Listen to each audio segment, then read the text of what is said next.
Hello friends, welcome to அழகு சமையல் அனுபவ சமையல். இன்னைக்கு நம்ம சேனல்ல இடியாப்ப மாவு வச்சு ஈஸியாக ஒரு பொருள் முறுக்கு எப்படி பண்ணுறதுன்னு நம்ம பார்க்கலாம். இந்த முறுக்கு ரொம்ப டேஸ்டியாக இருக்கும். வயசானவங்க கூட நல்லா ஈஸியாக சாப்பிடலாம். அந்த அளவுக்கு பொறு பொறுன்னு இருக்கும்.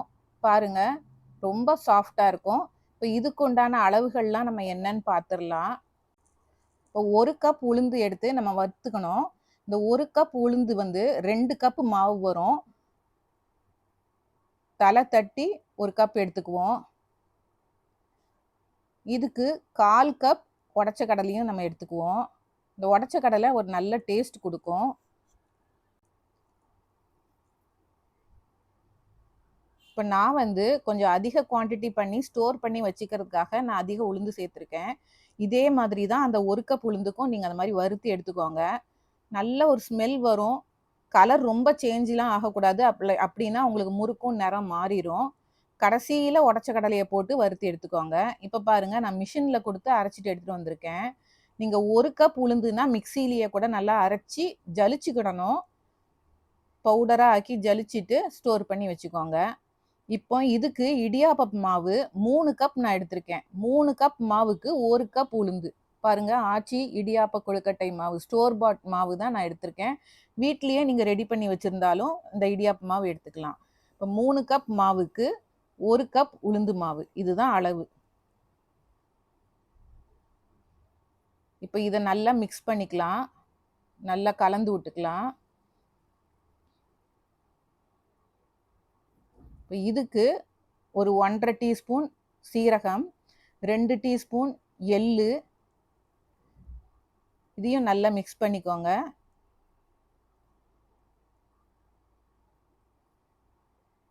இதுக்கு ஒரு 2½ டீஸ்பூன் தூள் உப்பு, 1/2 டீஸ்பூன் பெருங்காயப்பொடி. இதை அப்படியே மிக்ஸ் பண்ணக்கூடாது. நம்ம மிக்ஸ் பண்ணுற தண்ணியில் போட்டு நல்லா கரைச்சிக்குவோம். அப்போ தான் ஈவனாக எல்லா இடத்துலையும் உப்பு நமக்கு கிடைக்கும். அதனால் ஃபஸ்ட்டு நல்லா கரையை விட்டுக்கிட்டு அதுக்கப்புறம் அந்த தண்ணியை ஊற்றி நம்ம மிக்ஸ் பண்ண போகிறோம். அதுக்கு முன்னாடி வெண்ணெய் ஒரு 70 கிராம் நான் எடுத்திருக்கேன். இது 70 கிராம் எப்படி பார்க்குறது அப்படின்னா, ஒரு சின்ன குழிக்கரண்டி அளவுக்கு நீங்கள் எடுத்தால் போதும். நல்லா சூடு பண்ணிக்கணும். அடுப்பில் வச்சு சூடு பண்ணி கரையை வச்சு அதுக்கப்புறம் சேர்த்துக்காங்க. அதே மாதிரி ஒரு குழிக்கரண்டி குக்கிங் ஆயில், அதுவும் அடுப்பில் நல்லா சூடேற்றி அந்த எண்ணெயை ஊற்றுங்க. இப்போ இதெல்லாம் தான் நல்லா பொறு பொறுன்னு அந்த முறுக்குக்கு கொண்டு வரும்.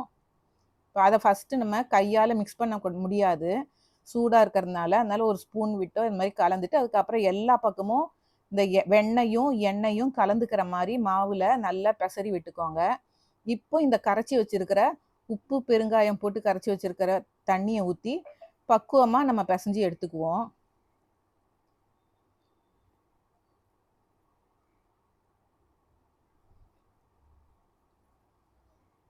ஒரே நேரமாக ஊற்றிடாதீங்க, தண்ணி ஆகிடும். அதனால் கொஞ்சம் கொஞ்சமாக ஊற்றி இந்த மாதிரி பாருங்கள், இந்த அளவுக்கு பக்குவமாக இந்த மாதிரி பிசைஞ்சு உருட்டினா நல்லா உருட்டுற அளவுக்கு பிசைஞ்சு எடுத்துக்கோங்க.